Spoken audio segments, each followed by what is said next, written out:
statement angtang masida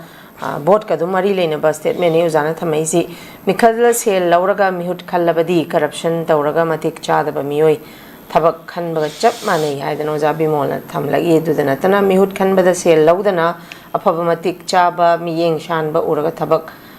tawgadabani haidana oja bimol thamai adubu Oja Geetajen su hojik ngaki mamang da loin makpan bigere ko imunggi ana yek luhong khongdong ba yum semdok semjin laita laira singjina henjelapana maram orakanda kari haini every si the both si su dum give and take ki relation da haidi kanom piradi kanom lawgadabani lawgdaba yade habagi mantik na badani hojik lai base masi miyamna aikoina paisa kharaga onaraga chahi manga gi khoigi right si pithokibana maram orakanda akoina matik chada ba khoigi mihut thagat khibasina maram oiraga manipur gi integrity sovereignty se documentic sue noma noma gi ekhoisi mikha pon ba noma noma gi henjalak ba duga chahi kharagi matungdadi manipur dagi manipuri haba phurupsi mangi gadra haiba gi akibasi leitabadi nati oja yam sigi leiram gadra haina di khalle masi leina leina dumak leitabana helakpanina adum compromise tawba adumak pu hojik leiriba manipur gi situation sida akhoi leita laira phaneyam leiraga su imungi awatpa anaba icha isu luhongbagi sen thum kaya ama makhoina mateng pangbiraga su masi mamangdagi tawraga su lakadoriba handaki election sidi khara khajiktang akhoi mamai chumtho hobadi mathau tabra haina khali masida akhoi tangai phadana miyamgi wakhal voters singigi wakhal sine ba khoina mamai chumba mathau tari base Oja Geetajen sigi matang si kari kamai ni yengde here akhoi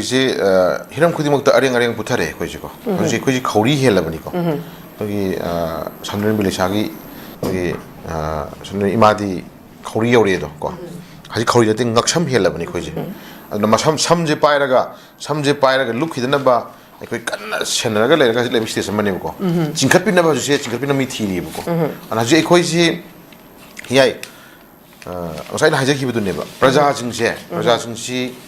akhoi hiram khudimokta maning hanba chabagi oiro tumbagi oiro setpagi oiro hingna boiro layengna boiro any osai hiram khra da phare hiram khra da khoi sotha bani habna taba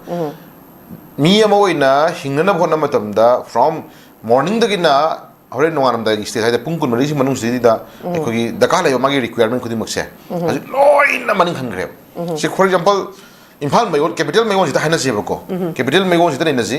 capital mayon sida hojik hingiba punsi mahingje akhoi saruk chamagi manungda only 2% or 3% ngata neba nongmagi business story ba kangbu sagi dukan phambiri ba natraga nang sagi nongmagi thiga tori ba natraga nongmagi government gi employees gi thagi to lakse kangbu jinji gi ba mai percentage am khaidok khram matungda akhoi 10% khadok se chukai deba 10% ko 90% di ko here 90% di hojik se surga adagi tanjaraga noma kan tanjaraga nang sagi imun pu mi mesne ya bane sigi matai dam koi dawre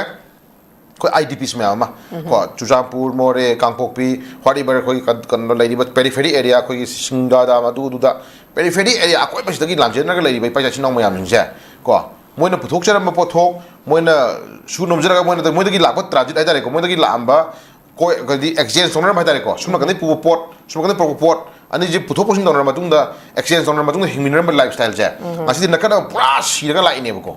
nakana pura sira la kangbu sing jeng asi imphal mayonda na tagana akhoi moirang area sam area lan lang do area khat le helakanda moje government na che cha na ba cheng cha ga hoisma khar pira thamakanda atai normal life na moje thok suraga hingna phona khala ine ko daga di hana auto thorga hingamba nipa du pusi je suna kan la general lai ba nipa du gi magi pusi jo hingna hona ko auto thogla ani tra po on sela ani adi pulak business to amana taroga ama pujarama imung do ani sulaga di pulak wangina re natra ana ji ekhoi wari oppo se kham thena khoi wara bane ana ngasai gi sida ai tamobi mall ji ai party le benadi hajaroi ko achi ai du party le benadi panjaroi adu magi mi moina ko mangonda le jari ba ojawa pagi natra mangonda le ba khalon mana ngangthor pa speech si ko adum honor tawi ko mangonda tongan tok pa magi tongan ba involve quality ai da sagi pok de yaujara ko mama le ba nungsi bagi intention amadi ko dum ui ko ai mi be thok mayam tawradi hiai thok mayam tawradi mayam dugi mak ngang ma matam da nanda ba si phaning mudai ngang ba da ngasagi paliba suiba yuthaganu hai basida example ki wani ko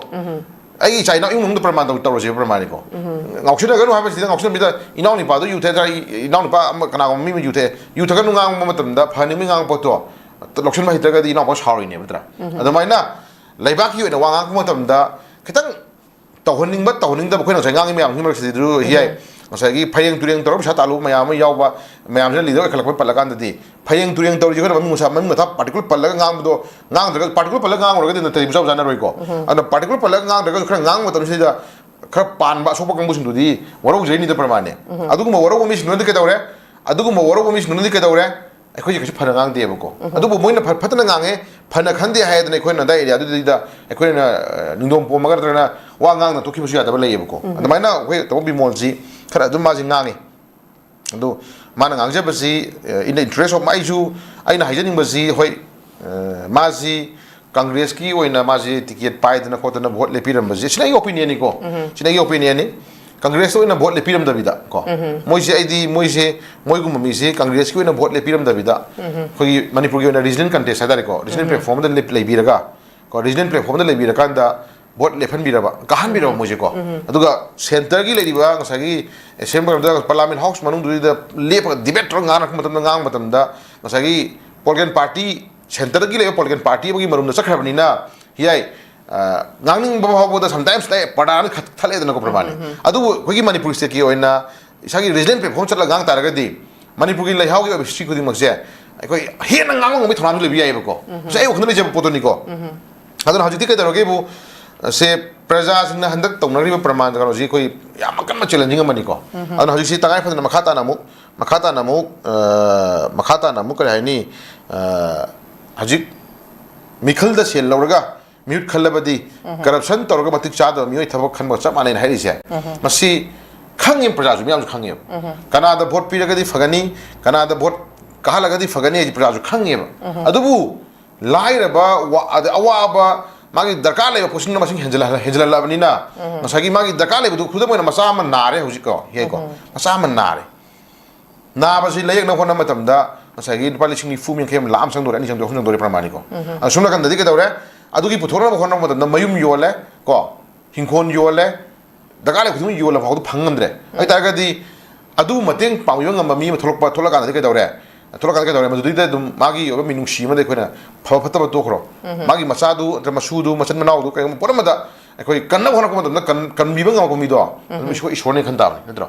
अदु अदुगी system से मणिपुर तै fame दुने सुम यंबियोबा हाजि सुम यंबिबदी vote काबी की MLA ma'am से अखोई इsei नोंगाइ दा fungi लंपा आ फिसा साइबै worry खै उरे नत्रा लंपा दा फिसा साइबै खै वरी पोजिशन फिल्म तो ता खै उरे लंपा दु लंपा को लंपा तो असंग नपी मथक तो दा पैसा न पुंग ता खै उजार हे प्रमाणि को सुम अदुगी थौनांग नमैबा अदुगी एरिया नमै ता ताकदि को अदुदी तगाय फदना आई नुसिबा मी चामा लेबदो चामा दगा ले कान भोट कान हेता गदि चामा दो बाय हुक करोड़ कुंठा संग नि फुजंग लेर भोट कान भोन नगि खलक ता नत्रो अदु मतम नदि नोय लाइरा हलबनिना नोय लाइरा हलबनिना हे साइ एरिया सि द खंगना उन खोइसिंग साइगी लुप लेबा इमा दो कन्न भोना मतम दा एखोइ उपाय लेते फिम लाखरे को अदु हजि सि मणिपुर दा नाहा मयामा को यूथ्स मयामा हजि होगलई को यूथ्स मयामा होगलई सोशली और पॉलिटिकली को एखोइ मियाम की थोक तौर लाक्सबा अंगांग ओइंगादगी नहा ओइंगादगी हौना मियाम की लेकाई की मियाम की छात्र की लाइफ ता सोशली नत्र पॉलिटिकली एक्टिविस्ट ओरगान तगी भोट लेपतना कोतना मियाम की थोक तौर लीडर मियाम लाई हजि को अदुगुम थमोय सेंगबा लेबा की लावर लाकपा मियाम की लावर लाकपा नसागी अदुगुम मियाम हिंजे लेबा लाकपा सी हियाय कशु लेबा नति केनो कशु लेबा नति बदी कशु Hina अरुब नति हेबको आइयमना Honorable Chief Minister na leibak sini pudi hamus leite beko. Madi only thing kendra amongi mihut ni lai beko musing je. Kendra amongi mihut lesing kuntra kunma kunipan kuntra ne fugi le mihut singdugi apun bagi assembly adugi matu adu mayagi matu ama khangala kanda as a leader amok thamai wa ne beko. Atai hindi ma kendra MLA ma kendra leader sin to thonga ta ne matra. Development gi urban to do thamang ni lekai kun chakot na bahar ma to thamang ni